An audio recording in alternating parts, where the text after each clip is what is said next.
a la charla de la ansiedad y el estrés. Nosotros vamos a hablar de los distintos tratamientos desde la psicología y cómo tratarla también desde la fisioterapia, ¿vale? Ella se llama María José y es psicóloga y yo soy Jesús y soy fisioterapeuta, ¿vale? Nosotros estamos intentando crear una empresa, estamos alojados ahora mismo en el CADE y nada, cualquier cosa que necesitéis, ahora después vamos a dar nuestro contacto y nuestra tarjeta por si necesitáis algo en algún momento que tengáis alguien a quien acudir, ¿vale? Simplemente ya daros las gracias por haber venido y os dejo con María José, ¿vale? Bien. Pues yo te quiero muchas gracias y bueno, esperamos que os guste. Bueno, ¿por qué la charla sobre ansiedad y estrés, ¿no? Y este título de No todos son pastillas. Pues bueno, hicimos una encuesta para ver a nivel psicológico y a nivel de fisio qué era lo que más les preocupaba a los arabenses, ¿no? Y nos salió con un porcentaje muy elevado los problemas de ansiedad y los problemas de estrés. Por ello fue que hicimos la charla sobre este tema, ¿no? No ha sido casualidad. Y es que hoy en día, ¿quién no tiene algún problema de ansiedad, ¿no? ¿Quién no tiene ese estrés con el ritmo que llevamos todos, ¿no? De tener que hacer 1000 cosas a la vez y nunca acabas, ¿no? Nunca acabas. Pues por eso ha sido la charla, ¿no? Para responder a esa demanda que nos hacíais. Una de las preguntas que me llega mucho a consulta es, oye, yo no sé si tengo estrés o si esto ya llega a ansiedad. No sé si eso se va a pasar por la cabeza alguna vez, ¿no? A mí me lo preguntan mucho. Y digo, bueno, pues vamos a diferenciarlo. ¿Cuál es la diferencia entre estrés y entre ansiedad? Pues bueno, en el estrés tenemos una demanda real y nosotros pensamos que con los recursos que tenemos no vamos a llegar. Entonces el cuerpo nos da esa activación fisiológica, ¿no? Esa energía para poder llegar a esa demanda. Un ejemplo, pues por ejemplo imaginaros que tenéis un examen mañana y que el examen es de 10 temas y os habéis estudiado 6. Os quedan 4 temas para mañana. ¿Creéis que os va a dar tiempo? No, ¿verdad? Hay una demanda real, ¿no? O nos ponemos las pilas o no nos da tiempo a llegar a estudiar todo el temario para mañana. Eso es estrés.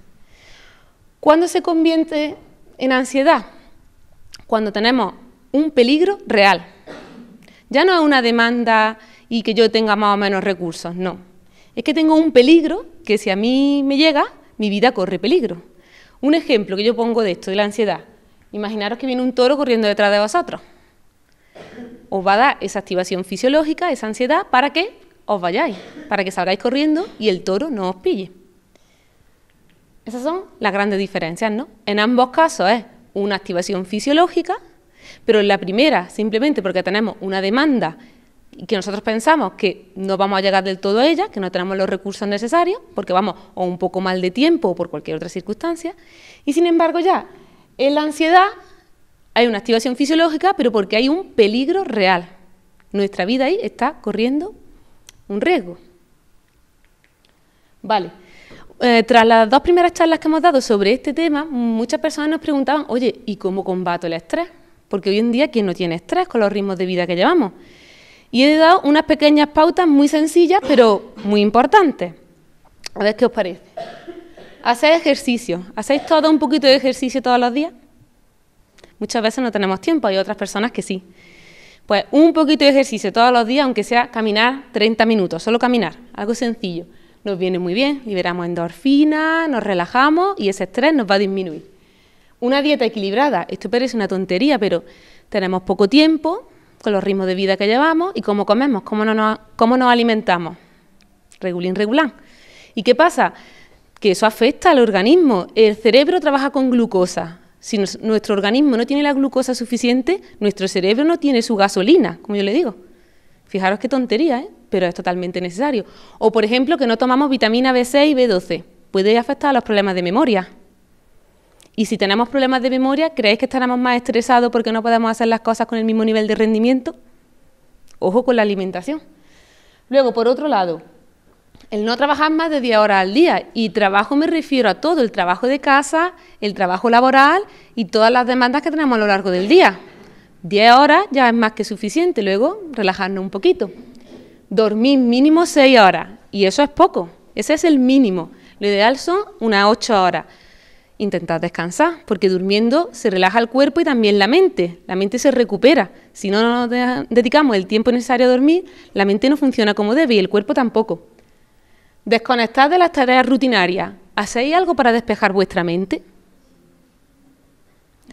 Algo de relajación, algo de meditación, hacer mandala, algo donde podamos poner la atención en lo que queramos y relajarnos un poquito. Que esa mente desconecte un rato también, no solo el cuerpo.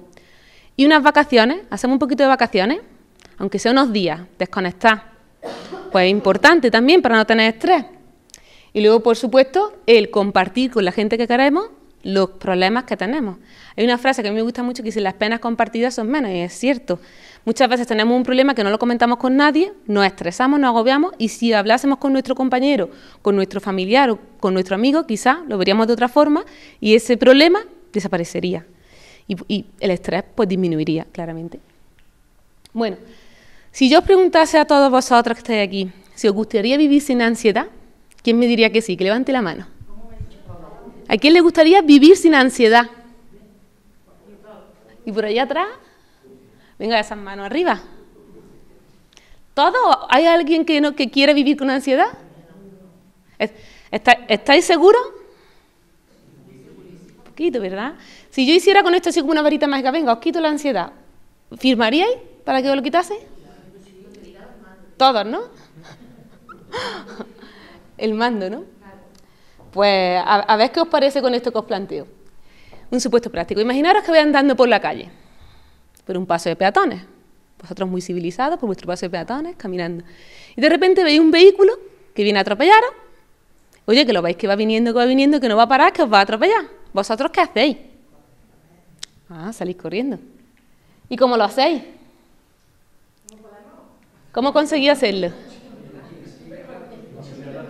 Y decirle unas cuantas cosas, ¿no?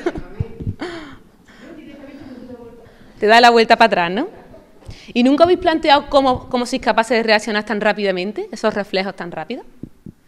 Es por la ansiedad. La ansiedad es adaptativa, es un mecanismo de defensa ante un peligro real. Cuando uno tiene un peligro real, la ansiedad se activa y te da la energía suficiente para poder salir corriendo y que el coche no te pille, o para esquivarlo, o para hacer esa acción rápida y que nuestro cuerpo no tenga peligro. Exactamente. Entonces la ansiedad es buena. La ansiedad es adaptativa, es una emoción natural y adaptativa. ¿Cómo os habéis quedado con esto? ¿No lo esperabais, ya que no? Exacto. La ansiedad es una emoción de supervivencia.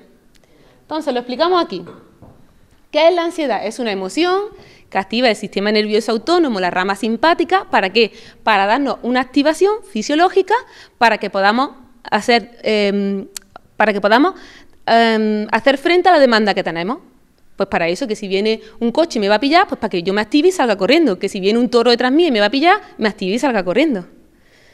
Así que la ansiedad es adaptativa. Uy, que me he dado para atrás, disculpadme.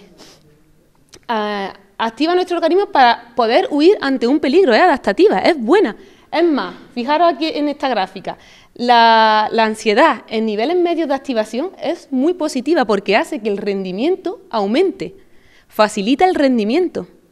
¿Nunca habéis tenido un examen y a última hora, cuando lo habéis estado preparando, os dais cuenta de que estudiáis mucho más y mejor y con más facilidad? ¿O tenéis que hacer alguna tarea laboral o en casa y justo cuando tenéis el último tiempo, que estáis súper agobiados, es cuando más rendís? ¿Por qué?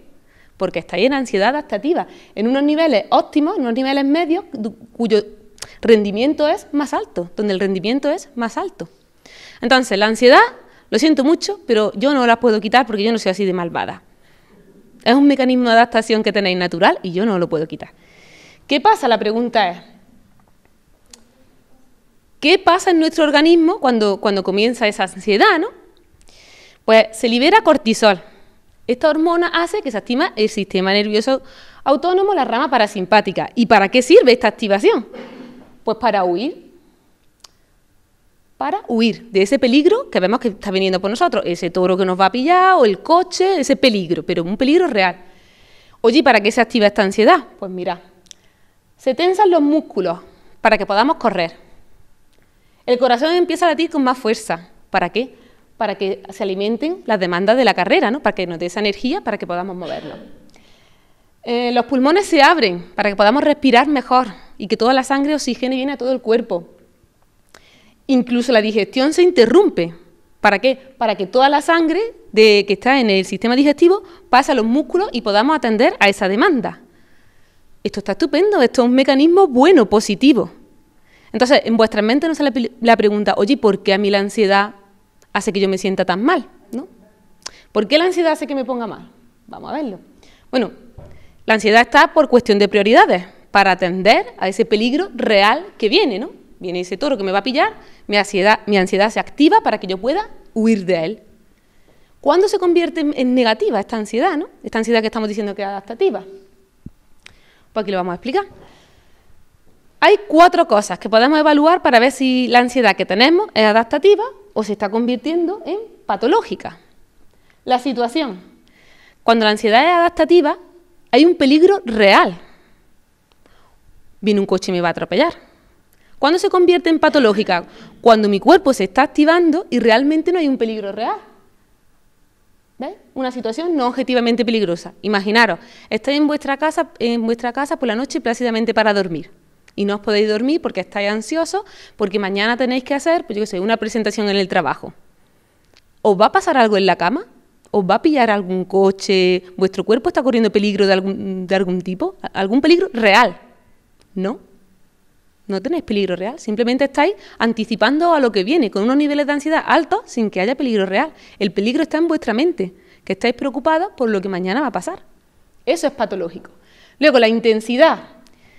La intensidad en la ansiedad adaptativa llega a unos puntos medios, lo que hemos visto antes en la gráfica, y ahí el rendimiento es más alto. Nos volvemos más ágiles, más rápidos, es perfecto. ¿Qué pasa? Que cuando es patológico la intensidad es muy alta. O sea, sé que yo estoy en mi cama tranquilamente para dormirme y tengo una activación fisiológica súper alta, me está latiendo el corazón, estoy inquieto, y a mí no me pasa nada. Simplemente estoy pensando en lo que tengo que hacer mañana, con una actividad, un funcionamiento súper alto. La intensidad muy alta y tú no tienes ahí peligro ninguno. Pues ahí es patológico. La duración. En la ansiedad patológica, la duración es solamente para el momento en el que tu vida corre peligro. Viene el coche que me va a atropellar, yo me activo, salgo corriendo, me quito, pero en cuanto yo me quito y el coche ya se ha ido, a mí la activación se me baja y yo sigo viviendo mi vida con tranquilidad. Sin embargo, en la patológica, yo me activo porque estoy preocupado por algo, pero es que me tiro todo el día preocupado por ese algo y todo el día activado como si viniese un toro detrás de mí y realmente no hay peligro real. Ahí es ansiedad patológica. Y luego la utilidad. Como hemos dicho, la ansiedad adaptativa sirve para protegernos, es un mecanismo de defensa. Ahora, la patológica no tiene utilidad ninguna. ¿De qué me sirve a mí tener mi cuerpo como si viniese un coche a pillarme todo el día si no hay ningún coche que me vaya a pillar? Si lo único que tengo es pues, que tengo que preparar algo, que tengo que hacer alguna actividad o a nivel laboral o en casa, pero peligro real mi vida no está corriendo. Esas son las diferencias. Luego, origen. Muchas personas me preguntan, oye, ¿y esto cómo se puede generar? Pues hay 3 factores principales, que son los biológicos, los ambientales y los psicosociales. Los biológicos, pues la predisposición genética. Hay un tipo de ansiedad que se llama ansiedad rasgo, que es aquella que se transmite a través de los genes, ¿no? Son este tipo de personas pues, que se ponen un poquito más alteradas con más facilidad. Oye, pues eso se evalúa y si tú tienes ese tipo de ansiedad rasgo, pues aprende herramientas para relajarte y que esa ansiedad no vaya más. Luego, factores ambientales. ¿Quién no ha vivido alguna situación peligrosa en su vida? O algún evento traumático. Pues todo lo asociado con ese evento traumático o con esa cosa peligrosa que te pasó, luego tú lo vas a asociar y es normal que tu ansiedad se active un poquito. Pero también hay que aprenderlo, hay que reconocerlo y aprendernos a relajarnos, porque esa experiencia ya pasó, eso es pasado. Luego, otro de los factores, el ambiente, la parte psicosocial.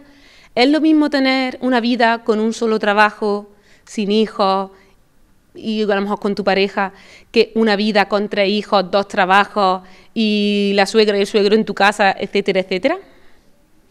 Es que tienes una vida con muchas más demandas. Pues si tienes más demandas, es normal que tu vida sea un poco más estresante. Es la realidad. Bueno, ¿qué pasa con la ansiedad? Pues a ver, La ansiedad empieza con miedo, con creencias. Todo en vuestra mente tendréis ahora mismo ese miedo, o esos miedos en plural, y esas creencias. Aquellas cosas que os molestan, que os preocupan, que os hacen daño, o que pensáis que os van a hacer daño. Todo eso se va convirtiendo en estrés, ¿no? Esa demanda de todos los días de tengo que hacer, tengo, debo hacer, necesito hacer, vale. ¿Qué pasa si nosotros dejamos que el estrés vaya subiendo y no aprendemos a manejarlo? Que se convierte en ansiedad, con todos los síntomas que conlleva. Aquí os he puesto algunos de ellos: baja autoestima, perfeccionismo, evitación de sitios, obsesiones. ¿Qué pasa si nosotros dejamos que esa ansiedad siga fluyendo y no aprendemos a relajarnos, a controlarla? Pues que posiblemente acabe en algún tipo de trastorno psicológico. Hipocondría, fobia, pánico, agorafobia, TOC, trastorno de ansiedad generalizada, estrés postraumático, una gran variedad.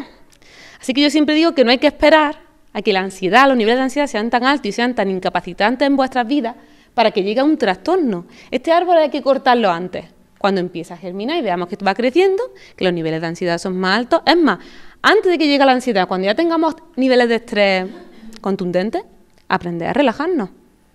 Eso se aprende, como cualquier otra cosa en la vida, como el que monta en bicicleta, como cualquier otra cosa se aprende y aprendemos a relajarnos y ya está. Y no dejamos que la ansiedad llegue a un trastorno psicológico, porque una vez que llegamos aquí, una fobia, que es un miedo muy intenso a algo, es mucho más difícil que quitar, que si tenemos solamente una cierta ansiedad a algo y no a algo tan específico. Pues ya un miedo instaurado, pues imaginaros, hay gente que tiene miedo a las arañas, pero unos miedos increíbles, o al avión. ¿Será imposibilitante en esta vida no poder montar en un avión? Pues eso, este árbol no hay que dejarlo que crezca, hay que empezar a cortarlo antes de que crezcan las ramas. Una pregunta. Dime. ¿Miedo a la araña? Sí. Sí. Lo que pasa es que las fobias, los tipos de miedo, hay gran variedad. No es lo mismo tener miedo a una araña que miedo a montarte a un ascensor, por ejemplo, que es una de las fobias más comunes. Porque tú una araña, pues bueno, a ti no te imposibilita hacer tu vida con normalidad. Bueno, como mucho ve una araña, te vas de la habitación, alguien la mata y listo. Pero imagínate que tienes miedo a montarte un ascensor hoy en día. Entonces, es verdad que la fobia, incluso a una araña, se puede eliminar, claro que sí. Se hace su tratamiento psicológico poco a poco, se hace su jerarquía para que vaya exponiéndose al estímulo fóbico, que se le llama, y se puede recuperar. ¿Qué pasa? Que lo que hay que ver también cuánto imposibilita a vuestra vida la fobia que tenéis. Si hay algo que a ti no te limita mucho, pues oye, ¿quién no tiene miedo a algo, no? ¿A quién le gustan los saltamontes, por ejemplo? ¿O a quién le gustan las ratas? Que hay ciertos animales que no nos son agradables, pero no nos imposibilitan hacer nuestra vida con normalidad. Ahora, si sí nos imposibilita, ahí ya sí hay que hacer tratamiento. Eso es lo que hay que ver. Y funciona, ¿eh? Esos tratamientos funcionan bien. Bueno, siguiendo con la ansiedad, arriba en el árbol os he puesto trastornos, pero los trastornos, muchas veces si yo os digo ansiedad generalizada, os quedaréis igual, o TOC, ¿no?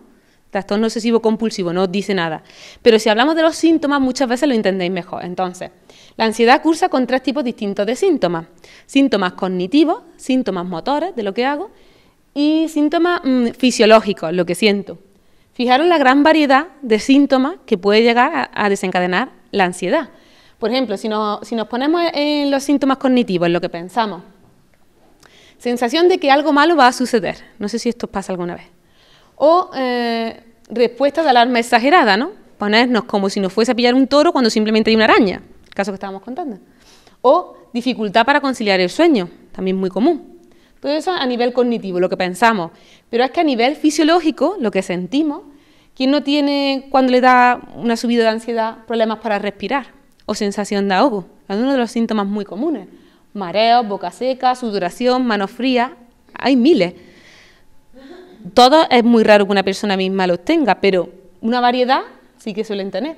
Y luego los síntomas motores que solemos hacer cuando tenemos ansiedad. Lo primero, evitar las situaciones. Lo que nos da miedo, lo evitamos, no lo hacemos y ya está. Y nos imposibilitamos nuestra vida dejando de hacer muchas cosas que incluso nos gustan. Y luego, tensión muscular. ¿Quién no le duele el cuello o la espalda por la ansiedad? ¿Quién no tiene contracciones, temblor? Muchos síntomas. Por eso no tenemos que dejar que la ansiedad llegue a esto. ¿Cómo conseguimos que no llegue la ansiedad ahí? Pues vamos a conocer a nuestro enemigo, ¿no? Sabiendo ante lo que nos enfrentamos, nos va a costar menos. La ansiedad tiene 3 componentes. la triple respuesta de ansiedad que se llama, que es el componente cognitivo, el conductual y el fisiológico. Eso dicho así, es mucho tecnicismo y no se entiende bien. Lo cognitivo es lo que pensamos. Vosotros pensáis en vosotros mismos, cuando empezáis a tener un poquito de ansiedad, en vuestra mente va a aparecer algo. Normalmente son miedos, preocupaciones, algo en vuestra mente está pasando. Y esa es la parte cognitiva. Esto me va a hacer daño, yo no puedo hacer tal cosa, tengo que hacer esto y no me da tiempo, preocupaciones. Luego está la parte fisiológica, ¿no? Por esa activación de la rama simpática del sistema nervioso autónomo. Estos son todos los síntomas físicos que sentimos. Siento que el corazón se me va a salir, siento una angustia aquí en el pecho que yo no la puedo controlar, no puedo dormir, la respiración la tengo acelerada. Todo eso son los síntomas que provoca la activación del sistema nervioso autónomo. Y luego, por último, el triple componente, el comportamiento. ¿Qué hacemos? Pues evitar situaciones. Dejo de hacer esto, dejo de hacer lo otro, yo esto no puedo, y vivimos una vida que no es una vida plena, no es lo que deseamos. ¿Cómo podemos combatir la ansiedad? Sabiendo ya que se compone de estos tres componentes. Pues lo primero de todo, cortando este círculo vicioso, porque este círculo se retroalimenta. Yo pienso que si me monto en un ascensor me va a dar un ataque de pánico. Como estoy pensando eso, mi cuerpo se activa, porque yo pienso que hay un peligro real, y me empiezan a dar todos los síntomas de la ansiedad.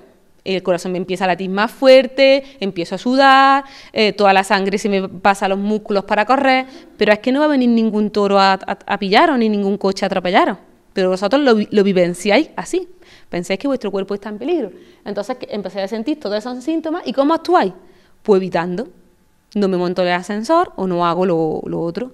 Al no hacerlo así, cuando volváis a intentar montar en el ascensor, vuestros pensamientos, ¿cómo van a ser? ¿Más positivos o más negativos? Más negativos. Y más fuertes y más intensos. ¿Qué hará? Que lo que sintáis sea aún más fuerte y más intenso. El malestar será mayor. Y evitaréis muchas más cosas. Esto es un círculo vicioso. Por eso, para combatir la ansiedad, lo que hay que hacer es cortar este círculo vicioso. ¿Por qué componente? Pues por el que a vosotros os venga mejor. Depende del caso. Habrá que empezar por un componente o con otro. ¿Qué podemos hacer cuando ya tenemos esta ansiedad? Pues elegir un tratamiento. Porque si yo os pregunto, ¿qué tratamiento podéis escoger si tenéis ansiedad? ¿Qué os viene a la cabeza? Tengo ansiedad, ¿qué me mandan? Farmacológico, medicación. Y oye, la medicación está genial, está ahí para utilizarla. Pero de por vida, para siempre, como tratamiento único, no tenemos por qué, ¿no? Que sea la medicación el único tratamiento. Hay que utilizarla, pero cuando se necesita, no siempre como único tratamiento, hay más alternativas. Podemos hacer, por ejemplo, terapia psicológica. Asistir a sesiones con nuestro psicólogo y que nos asesore en qué podemos hacer con esa ansiedad. ¿Qué podemos hacer más? Tratamiento fisioterapéutico. ¿Habéis pensado alguna vez eso? Que si tenéis ansiedad, acudiendo al fisio os puede ayudar. No se nos viene en la cabeza. Y al fin y al cabo lo que tenemos que hacer es relajarnos. ¿Quién mejor para ayudarnos a relajarnos que un fisio, no? O otras terapias alternativas. Ahí está el Reiki, hay meditación, hay miles de cosas. Y ya cada uno es buscar, ¿no? No quedarnos solo con la medicación. Aún así, como sé que la mayoría de las personas lo utilizan, la medicación para tratar la ansiedad, vamos a mencionarla un poquito. Normalmente los dos tipos de fármacos que se utilizan son los ansiolíticos y los antidepresivos. ¿Qué problema tienen los ansiolíticos? Bueno, son buenos porque la ansiedad te la reducen al instante, ¿no? Tú te tomas tu pastillita y a ti en media horita o cosas así, tú estás súper relajado. Eso es cierto. Es causa-efecto, muy rápido. ¿Pero qué problema tiene? Que el efecto no es duradero. Que a mí yo me tomo la pastilla ahora y cuando pasan 2 o 3 horas, a mí la ansiedad otra vez me está empezando a dar. ¿Qué más problemas tienen? Que causan dependencia, adicción y tolerancia. Dependencia, que me engancho. Como los drogadictos, similar. Cada vez soy adicto a las pastillas. Noto que me siento un poco ansioso, necesito mi medicación para relajarme. No sé hacerlo de otra manera. Adicción, pues eso, que las necesito para hacer mi vida con normalidad. Tolerancia, no sé si conocéis el término de tolerancia. Que cada vez necesito más dosis para que me haga el mismo efecto. Ojo con esto, que empezamos con 1 miligramo Y es que 1 miligramo ya no me hace nada, me tomo 2 pastillas, pero es que dentro de 6 meses las 2 pastillas a mí no me hacen ya nada, ya necesito 2,5. Y así hasta que... ¿Cuál es el límite? ¿Hay algún límite? Hay que tener cuidado con esto. Luego, los antidepresivos, que también se utilizan mucho como tratamiento para la ansiedad. Correcto, es verdad que ayudan, el estado de ánimo mejora. ¿Qué pasa? Que no son tan rápidas, el efecto no es tan rápido como los ansiolíticos. Van un poco más lentos, suelen tardar unas 3 semanas o cosas así, hasta que empiezas a notar los efectos. El efecto es más duradero, no es como los ansiolíticos, es más duradero, tú los puedes tomar ahora y aun pasando los meses tú lo vas a seguir notando. Pero ¿qué pasa? Que también tienen efectos secundarios, tienen somnolencia, problemas con la memoria, también son complejos. Y luego, ¿problemas de los dos? Pues que tienen efectos secundarios, está claro. Habéis leído, no sé si alguno de aquí toma medicación de este tipo, pero si alguno lo hacéis, o algún familiar, o algún conocido, ¿habéis leído el prospecto con las contraindicaciones y los efectos secundarios que tiene la medicación? Ojos que no ven, corazón que no siente. Pero el problema es que los ojos no lo ven, pero el corazón sí lo siente.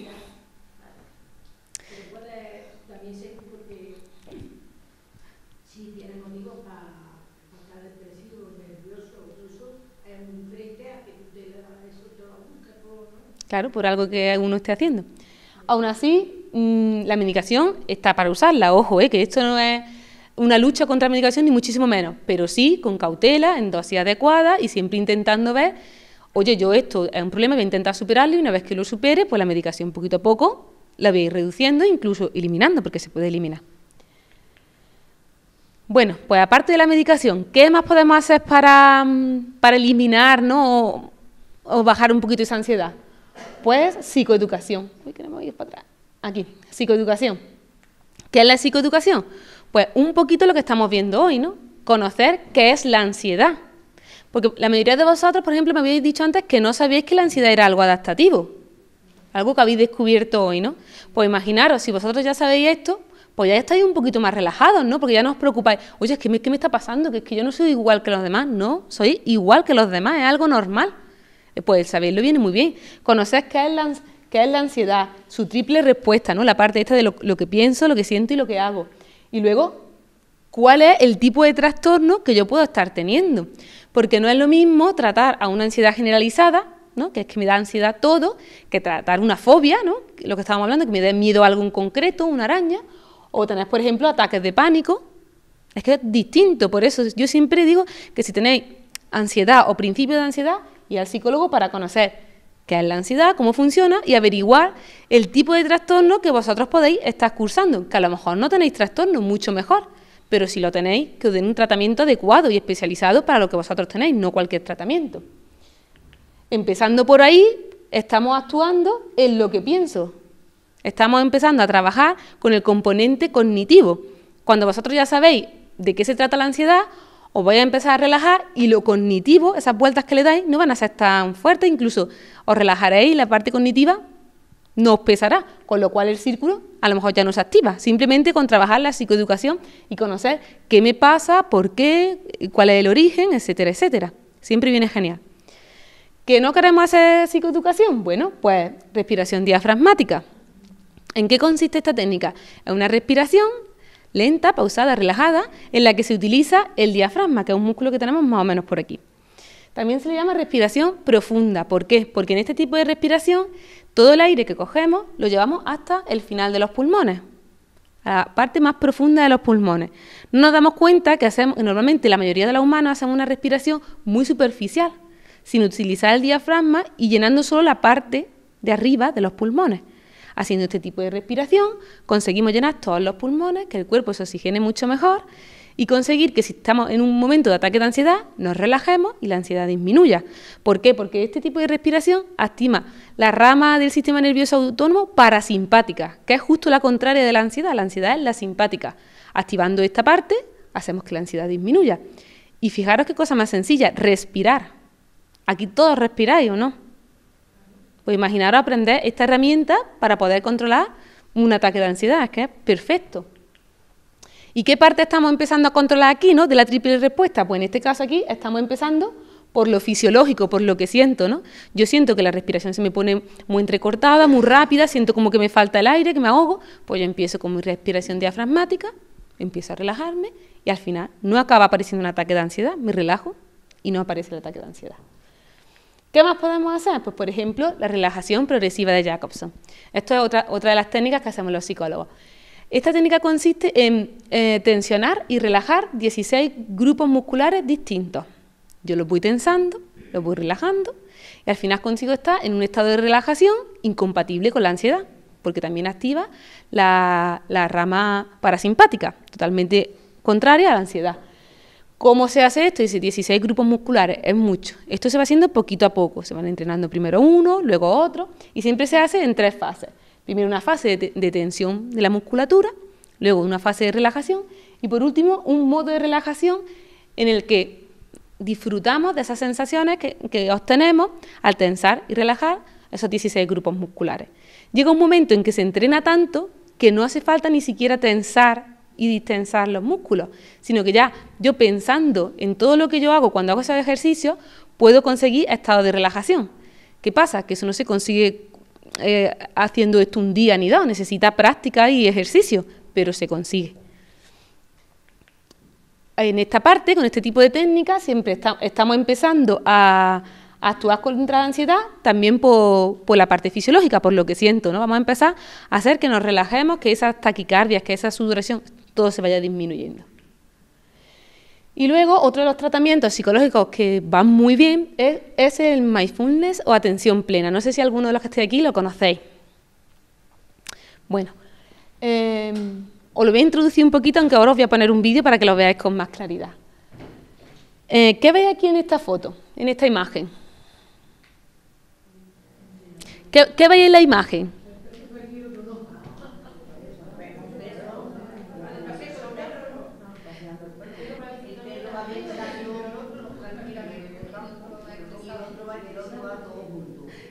¿Os sentís un poquito identificados con la imagen?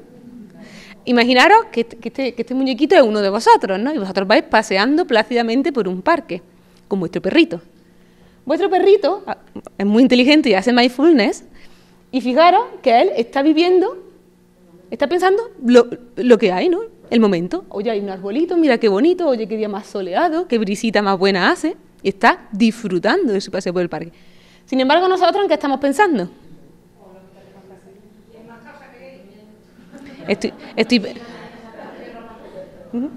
Nosotros estamos pensando en 1500 cosas, ¿no? Pues el mindfulness entrena esto para pasar de esta mente, de la mente de mono, que le llaman, que ahora lo voy a ver, a esta mente. Y vamos a verlo, mi compañero va a poner el vídeo para que lo vea. Y esto es algo que yo creo que nos ocurre a todos, ¿no? Es algo tan humano, ¿no? El tener la mente en todo y a la vez en nada. Pues se practica. La práctica del mindfulness sirve para esto. Vamos a verlo en el vídeo. La atención plena o mindfulness consiste en vivir el presente momento a momento sin juzgar. En la práctica formal adoptamos una postura cómoda y observamos lo que ocurre en nuestra mente, nuestro cuerpo, nuestro entorno. Lo que veremos de inmediato es lo que llaman mente de mono, una mente que salta de un sitio a otro, bastante frenética.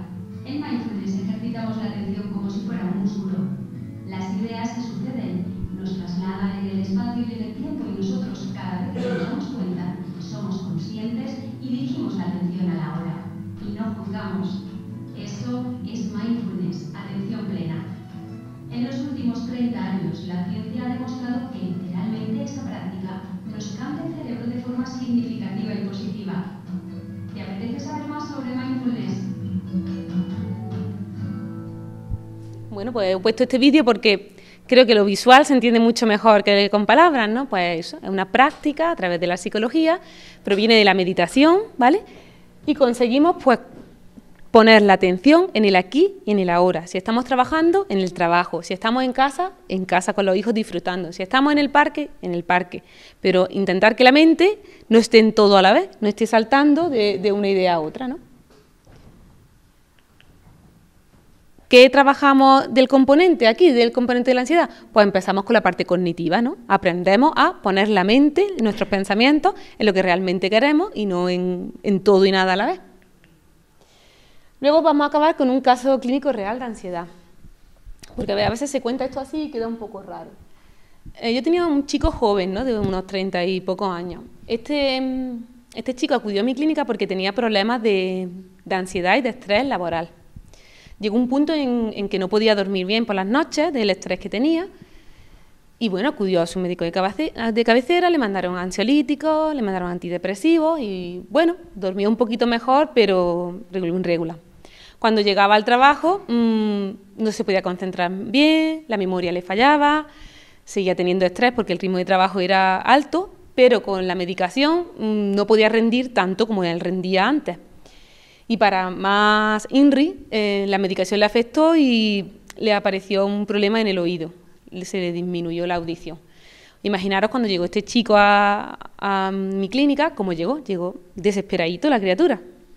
Bueno, pues le hicimos el tratamiento de psicoeducación, ¿no?, para ver ante qué tipo de ansiedad estábamos, si era estrés o era ansiedad, y descubrimos que claramente era un estrés que había estado tan continuado en el tiempo que ya era una ansiedad generalizada, porque es que no podía descansar, era todo el rato dándole vuelta a la mente con problemas del trabajo, de su vida diaria, no podía descansar bien, etcétera. Bueno, pues empezamos con la psicoeducación, cuando terminamos y ya descubrimos lo que era de esa ansiedad generalizada, empezamos con las técnicas de respiración diafragmática para que aprendiese a relajarse. En el trabajo ya mucho mejor, porque ya no tenía esa ansiedad tan elevada, ni esos problemas de respiración, no se sentía tan mal. Y luego empezamos con el mindfulness para que su atención la centrase y en el trabajo le fuese mucho mejor, fuese más productivo. Pues al poco tiempo fue mejorando, poco a poco, fue disminuyéndole la medicación y al final incluso recuperó parte de la audición. Imaginaros lo que fue para este chico todo el proceso terapéutico.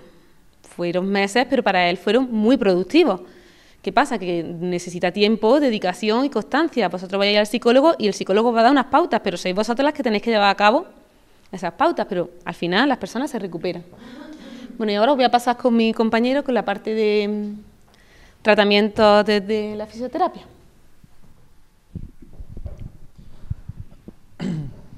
Bueno, ¿vosotros creéis que desde la fisioterapia o desde la psicología solamente somos capaces de quitar la ansiedad de forma aislada? ¿Realmente lo creéis? Que una persona, por ejemplo María José o yo como fisioterapeuta, ¿yo soy capaz de quitaros la ansiedad? ¿O de haceros que os disminuya? Es imposible. Si no pones, exactamente, si no eres capaz de poner de tu parte y no ayuda a la persona que te está intentando ayudar también, es imposible. O sea que este tipo de tratamientos no solamente van enfocados a daros soluciones, sino a que vosotros os impliquéis y colaboráis con la persona que os está intentando ayudar, ¿vale? Yo voy a hablaros de la fisioterapia y, bueno, sí me gustaría decir que la psicología y la fisioterapia tienen que ir de la mano en muchas patologías.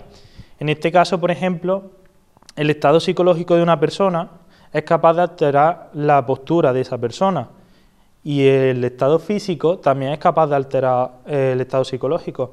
Por ejemplo, una persona que tenga una cabeza adelantada, que se denomina, que es la cabeza aquí, esa persona va a tener mucha tendencia a tener una cierta depresión, porque no se siente cómoda, estéticamente no se ve bonito, ese tipo de cosas.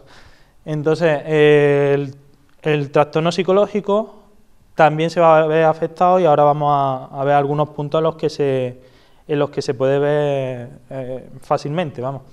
¿Vale? También vamos a hablar de masoterapia, acupuntura, miofascial, el drenaje linfático y de la actividad física que también hablaba antes María José. Nosotros desde la fisioterapia lo que tratamos es de liberar endorfinas. Las endorfinas son esas hormonas que se van a encargar de hacernos sentir un poquito mejor, ¿vale? Que van a hacer que nos relajemos y que llevemos un poquito mejor nuestro día a día. Y a través de algunas técnicas, como por ejemplo el masaje, una de las cosas que llama más la atención es que se libera mucha serotonina. La serotonina, ¿sabéis todos qué tipo de hormona es? Ahora está muy de moda tatuársela en cualquier sitio. Es la hormona de la felicidad, ¿vale? ¿Sabéis qué cambio es capaz de generar la ansiedad en el cuerpo de una persona? Antes María José, por ejemplo, hablaba de la tensión muscular, que cuando yo tengo ansiedad, lo que me pasa es que estoy continuamente tenso. Pues ahí lo tenemos. Esa ansiedad normalmente se ve focalizada en la zona cervical. Cuando no soy capaz de gestionar mi ansiedad, donde normalmente se suele focalizar nuestra ansiedad es la zona cervical, ¿vale? Normalmente lo que se generan son contracturas, exceso de tensión por cualquier circunstancia, ¿vale? Y nosotros, una forma de tratarla muy sencilla, que la tienen la mayoría, vamos, que la mayoría de los oficios la suelen utilizar y es muy común, es el masaje, ¿vale? Que ahora después vamos a hablar de ella. Pero hay muchas técnicas más, como es la punción seca, como es también los estiramientos. Un exceso de tensión en esta musculatura cervical lo que nos va a generar es una alteración en nuestra postura, como bien hablaba antes. Cuando yo tengo un exceso de tensión de toda esta musculatura cervical, la musculatura profunda que está fracasando, que no se está activando de forma correcta, pues obviamente fracasa y va a producir una alteración en mi postura. Y es lo que yo llamaba antes la cabeza adelantada, ¿vale? O el síndrome cruzado anterior.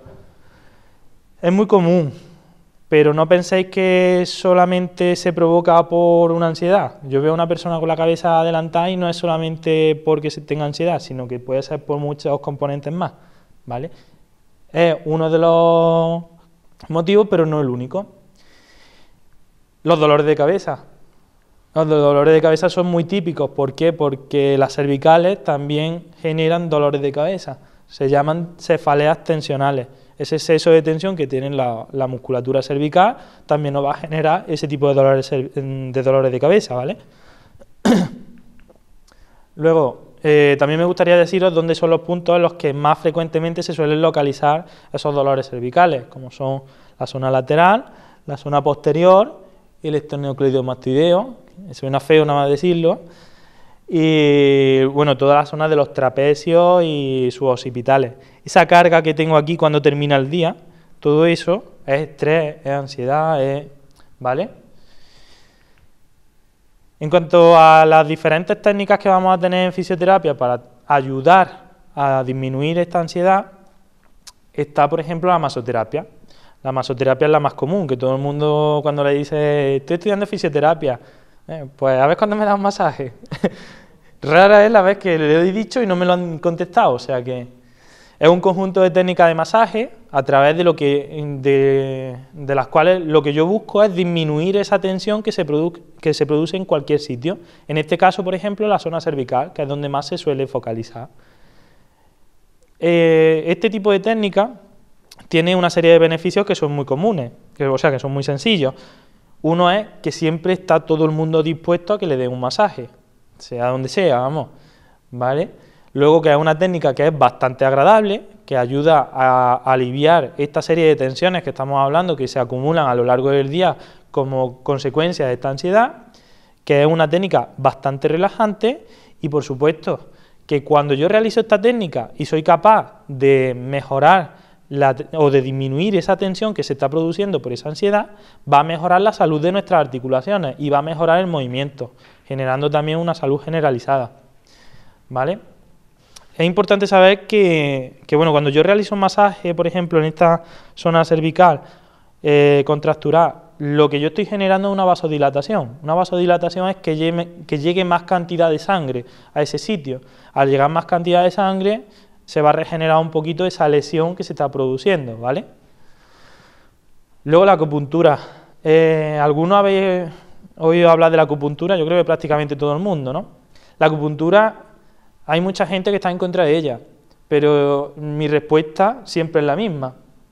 La acupuntura tiene más antigüedad que la medicina occidental. Cuando lleva tantos años funcionando, quiere decir que algo tiene que haber. No digo que funcione para todo, porque por ejemplo para curar un tiroides no va a funcionar, pero sí que hay cosas con las que sí que podemos estar de acuerdo y tampoco juzguemos algo que no conocemos, que eso es uno de los problemas que nos pasa, ¿vale? Es un tipo de medicina oriental, ¿vale? La acupuntura, que lo que se basa es en la energía. Se supone que a lo largo de nuestro cuerpo nosotros tenemos una cantidad de energía que va a transcurrir como si fuesen por una serie de canales, como si fuesen unas carreteras a través de las cuales va un coche. En el momento en el que hay un accidente, ¿qué es lo que pasa? Que se produce un atasco, ¿verdad? Pues ¿qué es lo que hay que hacer? Quitar ese coche que se ha accidentado para que el tráfico pueda seguir fluyendo. Pues eso es lo que trata de conseguir la acupuntura, que ese flujo de energía que se ha interrumpido por cualquier circunstancia, siga fluyendo. La acupuntura tiene un problema, y es que hay veces que se realiza con agujas. Y hablábamos antes de las fobias. Una de las fobias que viene mucha gente a consulta es la belenofobia. La belenofobia es el miedo a las agujas.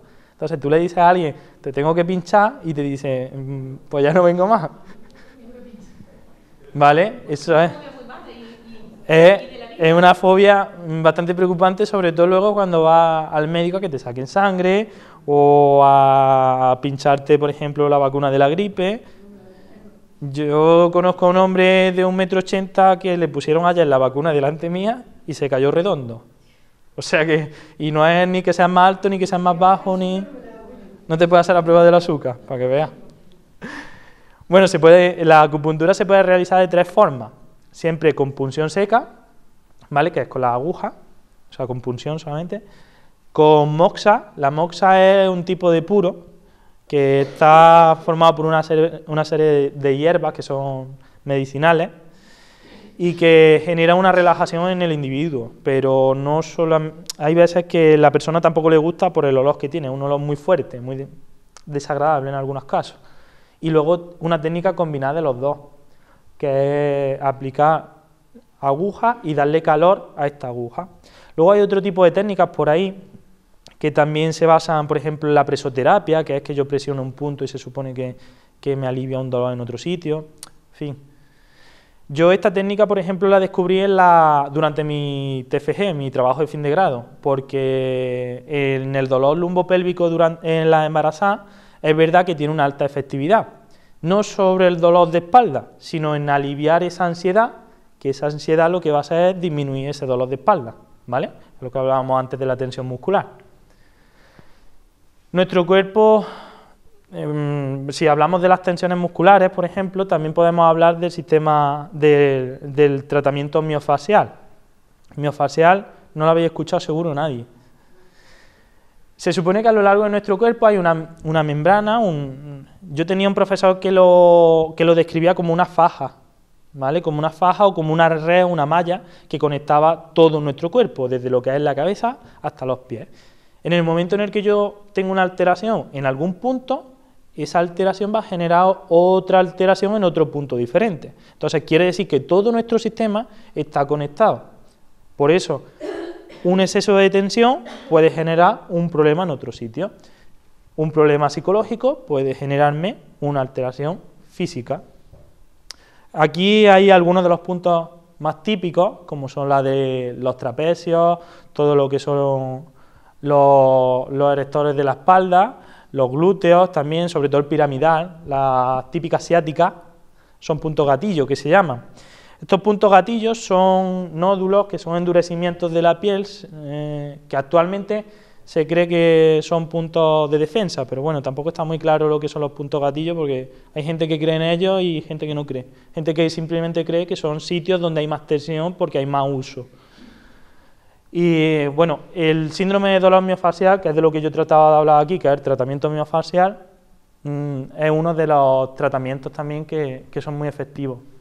Ya hemos dicho lo que son los puntos gatillos, que son esos nódulos en los que se produce dolor de forma más periódica, más normal, más habitual, y lo importante es cómo activo estos puntos, por qué se activan. La ansiedad es uno de ellos, la alimentación es otra. Por ejemplo, está demostrado que el consumo de una serie de lácteos durante un largo periodo de tiempo también genera la activación de estos puntos. Hay gente que sí, hay gente que no. Es que depende. Luego, por ejemplo, el no hacer actividad física va a generarnos más dolor que si realiza actividad física. Por ejemplo, una persona que ha trabajado durante toda su vida y que llega un momento que se jubila y deja de trabajar, va a empezar los dolores en el momento en el que se jubila y no ha tenido dolores a lo mejor durante su vida. Pues ese es uno de los motivos por los que estamos hablando del síndrome de dolor miofascial, ¿vale? ¿Y cómo se tratan? Se tratan con masaje, con estiramiento o con una agujita. A mí me gustan mucho las agujitas, así que... ¿Qué cambios nos provocan? Pues los cambios que provocan son las alteraciones posturales que hemos visto antes, ¿vale? Hay algunos, por ejemplo, que se pueden producir hasta incluso el exceso de curvatura lumbar o el que yo tengo aquí un dolor por el piramidal y lo que va a hacer es que me acorte, entonces me voy a venir aquí, esta postura, que hay mucha gente que también la tiene y no se da cuenta, o todo lo contrario, si el dolor es aquí anterior, me voy a venir aquí, para intentar acortar ese recorrido, ¿vale? El drenaje linfático manual, ¿alguno lo habéis escuchado? El drenaje linfático manual es muy común, sobre todo en las personas que han sufrido un cáncer de pecho, porque nosotros es un tipo de masaje en el que nosotros lo que tratamos es de devolver ese flujo normal de la linfa, que se ha visto alterado por cualquier circunstancia. Esto no es un tipo de tratamiento para la ansiedad en sí, pero como es un tratamiento tan suave y tan relajado, la persona es capaz de hacer desaparecer esa ansiedad durante el tratamiento, ¿vale? Son pases muy suaves. Si tenéis la oportunidad de poneros a lo mejor algún vídeo o algo, la verdad que es algo muy llamativo, que veis el antes y el después de un tratamiento de drenaje.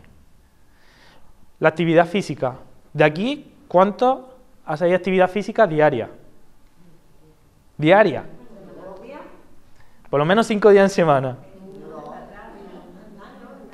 Bueno, andar me sirve, pero andar no es voy a comprar y me voy andando, es voy y me voy a andar. Esa es la diferencia. Vale. Según la Organización Mundial de la Salud, lo mínimo serían 5 días a la semana durante media hora para tener un estado de salud, y de bienestar, ¿vale? Yo una de las cosas que recomiendo mucho, por ejemplo, a la hora de realizar la actividad física, es que sea una actividad física que te guste, ¿vale? Si no me voy a ir a correr si no me gusta correr, porque me voy a ir un día, no me voy a ir 2. Al segundo ya digo, te vas a correr tú si quieres, es que no te vas a correr más. Luego la música, por ejemplo, si estamos hablando de atletismo o de andar o cualquier cosa, me puedo poner un tipo de música u otra, dependiendo también de mi personalidad. Soy una persona con una actitud muy pasiva, muy tranquilo, yo recomiendo una musiquilla un poquito más animada, para que me anime a hacer esa actividad. Si soy una persona muy nerviosa, pues todo lo contrario, para tratar de relajarnos un poquito durante la actividad. En la piscina no se suele poner música, aunque también se puede, pero... Y ahora vamos a hablar de ella. Aquí en la imagen estamos viendo una persona mayor. A mí me recuerda mucho a un familiar que, bueno, concretamente a mi abuelo, que tiene 74 años y tú lo ves y es que dices, bueno, pero si es que tiene una actividad física mejor que algunas personas, que se va todos los días y hace no sé cuántos kilómetros que llega y lo primero que te dice, sí, si acabo de llegar de andar y he hecho 10 kilómetros, pues tiene una actividad física mejor que otra persona más joven y a largo plazo ese va a ser nuestro beneficio, ¿vale? Luego quería hacer un inciso dentro de la actividad física y es de la diferencia entre natación e hidroterapia, ¿vale? La hidroterapia yo es algo que ahora lo vamos a hablar, que recomiendo mucho durante el embarazo, porque son ejercicios muy suaves, ¿vale? En los que yo no tengo que hacer ningún tipo de esfuerzo prácticamente y ayudan a relajarme, estoy muy pendiente de los ejercicios, no tengo esos problemas de que me estoy cansando ni ese tipo de cosas, como si ocurre en la natación, que es la típica de los cuatro estilos. Si yo lo que busco es un deporte en sí, para mejorar mi nivel cardiovascular, para tener más beneficios a largo plazo o simplemente para tener más esfuerzo físico, porque necesito cansarme todos los días, recomiendo la natación. Si yo lo que busco es una actividad de ocio en la que yo lo que quiero es relajarme después de la actividad del día a día, pues recomiendo la hidroterapia. La hidroterapia tiene más efectividad que, por ejemplo, la natación, porque la gente lo realiza más fácilmente. Un detalle es sobre todo las que sois mamás. La hidroterapia durante el embarazo disminuye la ansiedad, pero cuando, por ejemplo, ya he tenido el niño y lo llevo a hidroterapia, ¿habéis llevado algún niño después de haberlo tenido? Normalmente se activan, entonces en ellos activa la ansiedad, ¿vale? Por eso se pone un poquito más nervioso después de ir a actividades de la piscina, pues activa esos niveles de ansiedad, simplemente porque se ven en un medio en el que no están acostumbrados o que los recuerda algo anteriormente. Y luego os voy a recomendar dos técnicas que hoy están muy de moda, que son el yoga y el pilates. El yoga se basa en una corriente filosófica, ¿vale?, en la que yo lo que quiero es un control físico y mental. El yoga es más, la gente que le pregunta, yo hago yoga, y te dicen, bueno, ¿y cómo es? Yo lo que hago son estiramientos. Y es verdad, son estiramientos, pero un poquito más complicadillos. No es solamente estiramientos. Y el pilates es la realización de una serie de actividades en las que yo lo que busco es contraer la musculatura profunda. Esa musculatura profunda es la que muchas veces nos está generando esa lumbalgia, esa cervicalgia crónica o ese tipo de patologías que normalmente con esa activación de esa musculatura más profunda se pueden solucionar muy fácil, pero normalmente no sabemos controlarlas, ¿vale? Estas tienen varias cosas en común, como la primera y la más importante para mí es que necesitan una alta concentración. El tener una alta concentración nos lleva al segundo beneficio, que es que vamos a ser capaces de desconectar de todo lo que nos ha ocurrido a lo largo del día. ¿Qué quiere decir esto? Que cuando yo estoy, por ejemplo, realizando un ejercicio de yoga, o de pilates, aquí la que haya hecho pilates conmigo, por ejemplo, se dará cuenta, si yo no estoy concentrado en lo que estoy haciendo, el ejercicio no me va a salir bien. Entonces, como estoy focalizando, mi mente está pensando en el ejercicio, no estoy pensando en los problemas que tengo fuera, ¿vale? Luego nos permite mejorar nuestro estado físico, como ya hemos dicho, al mismo tiempo que estamos mejorando nuestro estado mental, porque estoy disminuyendo esa ansiedad, y tanto el yoga como el pilates no solamente tienen efectividad sobre la ansiedad, sino sobre el dolor de espalda. De hecho, hoy en día, por suerte, la mayoría de los médicos, cuando vas con un dolor de espalda, te recomiendan que vayas a tu fisio y que hagas pilates, o por lo menos una actividad física parecida, ¿vale? La diferencia entre pilates deportivo y pilates terapéutico, ahora después si queréis, cuando terminemos, hablamos un poquillo de ella, que es muy fácil y os la aclara, que mucha gente tiene esa duda. Otra cosa que es muy importante, que María José hablaba de ella, pero yo quiero hacer un pequeño inciso, es el descanso. ¿Sabéis quién es Mireia Belmonte? Su entrenador. Mireia Belmonte es la mejor nadadora española de todos los tiempos, se supone. Su entrenador era francés y su entrenador, una de las críticas que le hace a los niños españoles es que los niños en España no duermen las 8 horas diarias, por eso no crecen y por eso no se desarrollan de forma normal. Eso es lo que él dice.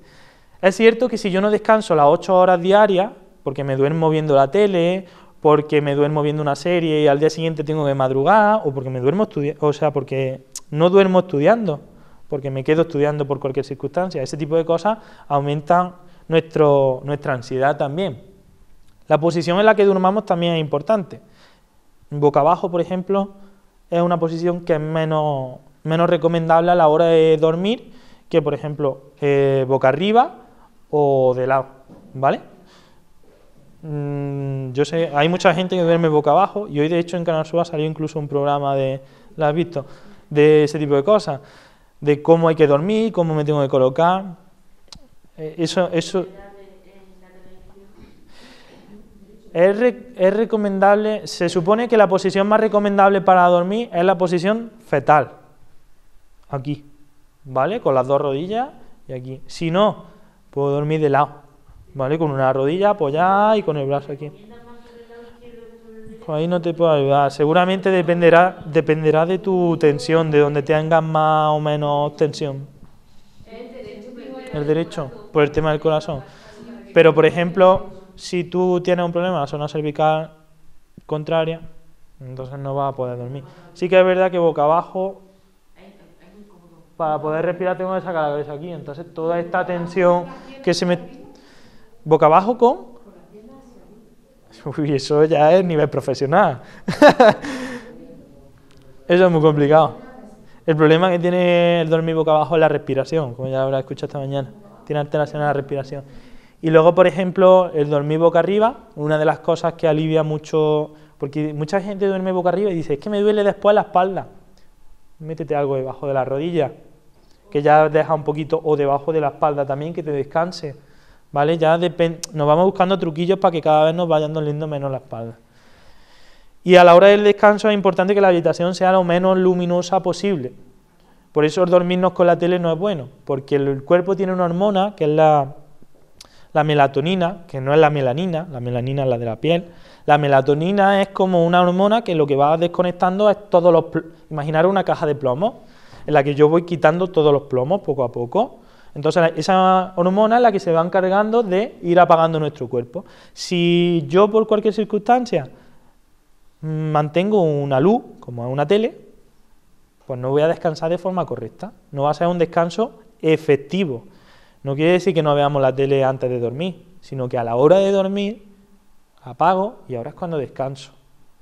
No es dejo la tele y le pongo el temporizador y luego que se apague cuando quiera, ¿vale? Y bueno, a mí María José os ha contado antes también un caso clínico y a mí me gustaría contaros otro. Yo he terminado la carrera hace poco y en Torrejimeno yo estuve de práctica y estuve con una paciente que venía de haber tenido anteriormente una leucemia. De hecho se le estaba repitiendo, en fin, se le había complicado un poco la cosa. La mujer tenía 67 años, ¿vale? La mujer se había tenido que prejubilar cuando le había dado la primera leucemia, tenía 4 hijas, pero las 4 hijas que tenía las había tenido que criar prácticamente sola porque su esposo había fallecido cuando ella tenía 35 años. Ella había tenido una vida que ni de película. Cuando yo llegué al centro, ella ya llevaba allí 2 semanas, unas 2 semanas, 3 semanas aproximadamente. Ella iba por un dolor de hombro y ella ya la estaban tratando como de una fibromialgia. Cuando tú vas al médico y no sabes lo que tienes, hay veces que lo que resulta más fácil a la hora de un diagnóstico es decirte, no, lo que tienes es fibromialgia. Y ya cuando te duele algo, ya no vas al médico, porque dices, no, es que tengo fibromialgia, es que me tiene que doler. Y las cosas no duelen porque sí. Hay gente que sí que es verdad que tiene fibromialgia real, pero hay otras personas, el 80% de los diagnósticos no son fibromialgia real. Total, ella se le estaba tratando a través de una fibromialgia, pero se le estaban tratando esos problemas de hombro. Desde el día 1 que yo llegué, empecé a tratarla yo. Y yo simplemente lo que trataba es de contarle algún chiste, de tratar de animarla, porque era una persona que sí que es verdad que siempre estaba aquí, muy triste, con una cara muy apagada. Y yo la única diferencia que tuve respecto al otro oficio es que yo siempre que la trataba y siempre que viene alguien a mi consulta, yo trato de tenerle una sonrisa. Aunque haya tenido el peor día de mi vida, pero tienes que tratarle con una sonrisa porque no sabes el día que ha tenido esa persona. A las 2 semanas después de yo empezar a tratarla, ya estaba dado de alta y ella llevaba ya allí de haber ido varias veces. Y se había ido porque se le había disminuido ese dolor de hombros, prácticamente le había desaparecido. Yo no le había hecho un tratamiento diferente al que le había hecho otro oficio, nada, solamente lo que había hecho era escucharla. Un día estuvimos llorando, otro día estuvimos contando chistes, al mismo tiempo que yo la estaba tratando. Yo creo que la fisioterapia no solamente es hago una serie de técnicas y me voy, escucho, intento dar un poquito de soluciones en algunas cosas, y esa es una de los problemas que tenemos, que no sonreímos. Por eso, para finalizar, eso es una de las técnicas o de las terapias que yo creo que es la mejor que os van a hacer hoy, que es que sonriáis sobre todo a la persona que tenéis al lado, que os riáis, incluso reíros en su cara, si no pasa nada, si tenéis confianza, seguro, si os conocéis. Pero sí que es verdad que una sonrisa, si tú le sonríes a la persona que tienes al lado, seguramente que eres capaz de cambiarle el día, porque no sabes los problemas que esa persona tiene en su casa, a lo mejor tú tienes también, pero eres capaz de animarla, eres capaz de cambiarle el día. Y ya está. Con esto hemos terminado. Si tenéis alguna duda, alguna consulta...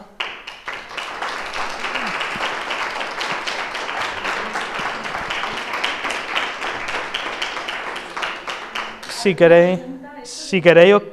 Yo estoy diagnosticada de fibromialgia y el médico que me la diagnosticó, yo no entendía por qué me ponía que me mirara, que fuera también al psicólogo, ¿no? Entonces hoy sí que me lo habéis aclarado, porque yo decía, bueno, si yo tengo fibromialgia... Hace poco salió no sé si fue en El País o incluso la cadena SER, que el 80% de los casos de fibromialgia es que no son fibromialgia real.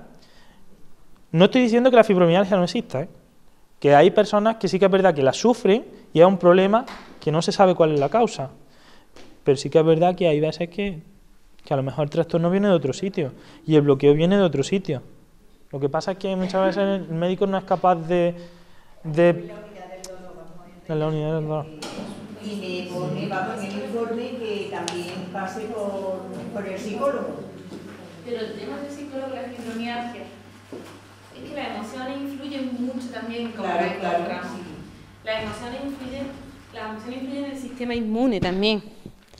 Entonces, si tú quieres tener un dolor controlado, pero emocionalmente te encuentras muy mal, ese dolor va a ser más fuerte, más intenso, y se va a atenuar si conseguimos estar en un estado anímico más relajado, más neutro. Ya no te voy a decir ni positivo, más tranquilo, más neutro. ¿Qué pasa? Que a veces no nos damos cuenta que tenemos un dolor físico, pero que el origen de ese dolor físico son emociones. Son problemas, son inquietudes que tenemos y no sabemos cómo mostrarlo, porque no hay cultura de la emoción.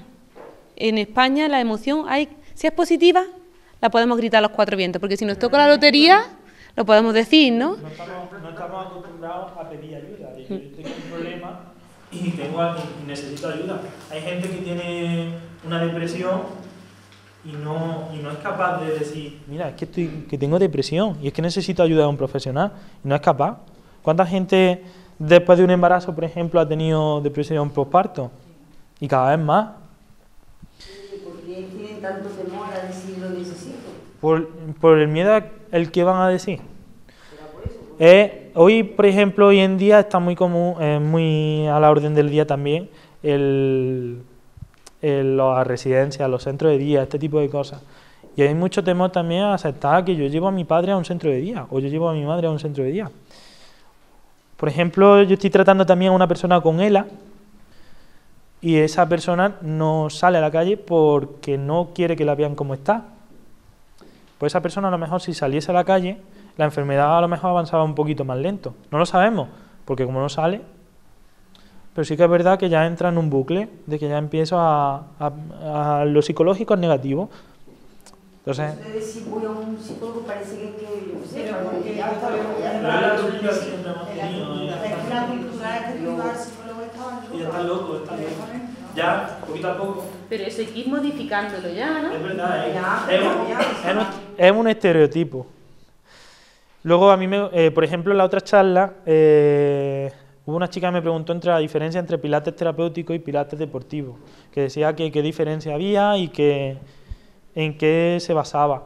El pilates deportivo es, por ejemplo, cuando yo voy a realizar una actividad normal, y el pilates terapéutico es cuando yo voy a hacer este pilates y lo quiero aplicar al día a día.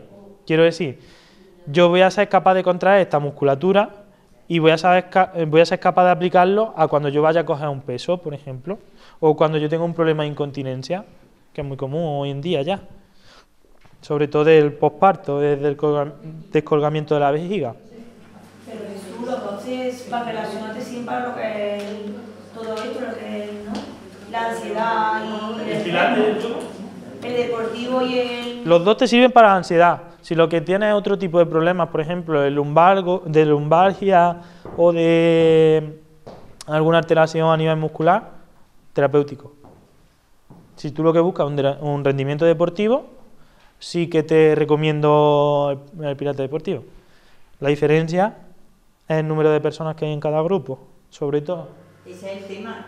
También me han mandado para ir al Pilates, pero yo veo que el Pilates que puede hacer una persona que no tenga ningún padecimiento no es el mismo que me puede venir bien a mí. O sea, que me van a una clase de Pilates. Te cuento mi caso, por ejemplo. Mi caso es una mujer que está esperando para una prótesis de hombro, mi abuelo que tiene 2 prótesis de rodilla y otra mujer que tiene un trastorno psicológico, que está alterada psicológicamente por temas de ansiedad y eso, y lo que buscaba era una actividad para desconectar. O sea, es aplicándole el pilates dependiendo de esa persona. Entonces necesitas también que sea un grupo más reducido, porque ya eres capaz de adaptarlo. efectivamente. Es que si no, Claro. no eres capaz de adaptarle ese tipo de... Es que no encuentras tu hueco cuando dices, bueno, a Pilates, me voy a Pilates, pero yo aquí ese Pilates veo que no es... Bueno. O sea, es como que está dando de estarazo ahí... Si va a un grupo reducido, un profesional. Diferente, Y lo diferente. primero que siempre hacemos los profesionales es conocer a nuestro usuario, ¿no? A ver qué necesidades tiene especiales. Si en este caso una fibromialgia, por ejemplo, pues el terapeuta ya sabe qué tipo de ejercicios los puede hacer, pero de una forma a lo mejor un poquito peculiar o con un poco de distinción, pero no hay problema. Cuando es un grupo reducido de 5, a ti sí te da para conocer a todos tus usuarios. Cuando tú tienes un grupo de 30 personas, tú no te puedes saber la vida de 30 personas y en el momento no puedes ir adaptando los ejercicios para 30 peculiaridades, pero en un grupo No es igual. pequeño. Por eso te digo, los grupos reducidos es una de las características del pilates terapéutico. Es que pasa eso, te vas, por ejemplo, yoga, vas donde hay 50 personas y pasa igual, que te Claro. animas y te vas porque dices, bueno, pues es que no... No saben comprenderme. Yo quiero que preguntéis, que ahora estamos en el momento de preguntar, que el otro día, por ejemplo, cuando terminamos la charla, surgían todas las preguntas después. Si tenéis alguna pregunta, la podéis hacer ahora. Yo quería retomar mientras, bueno, Me duele mucho este hueco. Y yo no sé por qué me levanto. Y me han mandado una serie de ejercicios. Y yo pastillas no tengo, eso sí lo tengo claro. Pastillas no tengo. Bueno, las pastillas. de momento las me acaba de necesarias poner también, ¿eh? me acaba de poner como el que me escribe a las 12 de la noche un domingo y me dice, mira, que es que tengo en la espalda que me ha dado un pinchazo. ¿Me puedes decir lo que tengo? Yo sé más o menos, según me han dicho, de Puede ser que tenga un poquillo de pinzamiento de subacromial, que tenga alterado el manguito rotador. Tienes que ir a verlo un día. Eso- yo creo, que está de vacaciones y tuve mucho tiempo el bolso a pandemia. Puede ser. La mayoría de los problemas, bueno, otra de las cosas, por ejemplo, que se puede hablar de la ansiedad es el bruxismo, la mandíbula. Me levanto todas las mañanas y tengo la mandíbula un dolor. ¿Por qué? Porque a lo largo de la noche, por ejemplo, soy capaz de apretar. Pues la mandíbula, las cervicales y el miembro superior, lo que es el brazo, son uno. O sea, si yo tengo una alteración, por ejemplo, a nivel cervical, me puede doler el hombro. Si tengo una alteración en la mandíbula, también puede venir. Un poquito de artrosis. La artrosis... La artrosis es relativa. La semana pasada, por ejemplo, estuve en una formación de cervicales y ¿sabéis a partir de qué edad suelen salir la artrosis en las vértebras cervicales? A partir de los 26, 27 años. Entonces, cuando yo voy al médico, por ejemplo, y me dicen, no, es que tienes las cervicales, que es que parece una persona de 80 años. Mentira. Tú tienes tu artrosis porque tienes un cartílago que es inferior y la posición anatómica también de las vértebras cervicales. ¿Las filtraciones en otros? Las infiltraciones tienen un problema. Cuando a ti te infiltran, te deja de doler. Pero el problema sigue ahí. Si tú lo sigues usando, lo que te va a generar después, cuando se pase el efecto del corticoide, es que te va a venir más fuerte. Entonces, posiblemente haya que infiltrar, pero con un tratamiento de ver cuál es el problema que hay, solucionarlo y que después no te venga más fuerte, ¿vale? O sea que depende también de las infiltraciones. Eso es un tratamiento. Sí, normalmente las infiltraciones. Y ese es el problema, que después otra vez. Ya tengo otra vez.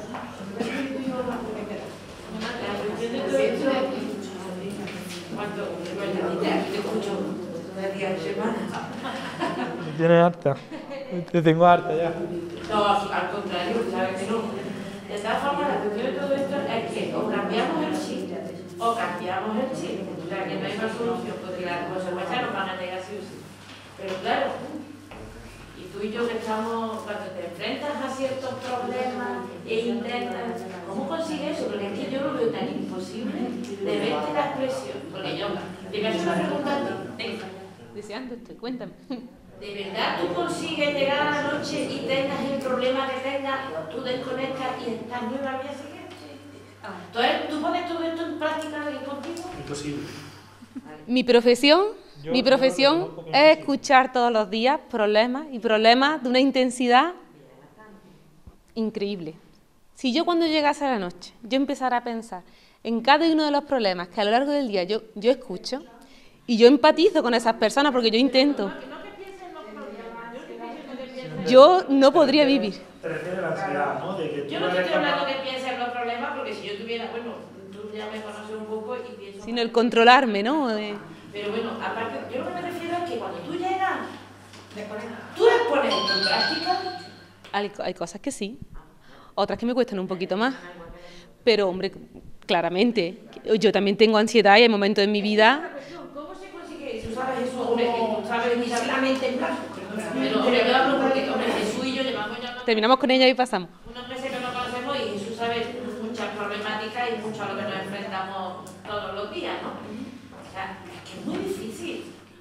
Y sobre todo en situaciones complicadas. Es muy difícil. Y también cuando te viene, por ejemplo, un periodo de una enfermedad... Pero se va aprendiendo, ¿eh?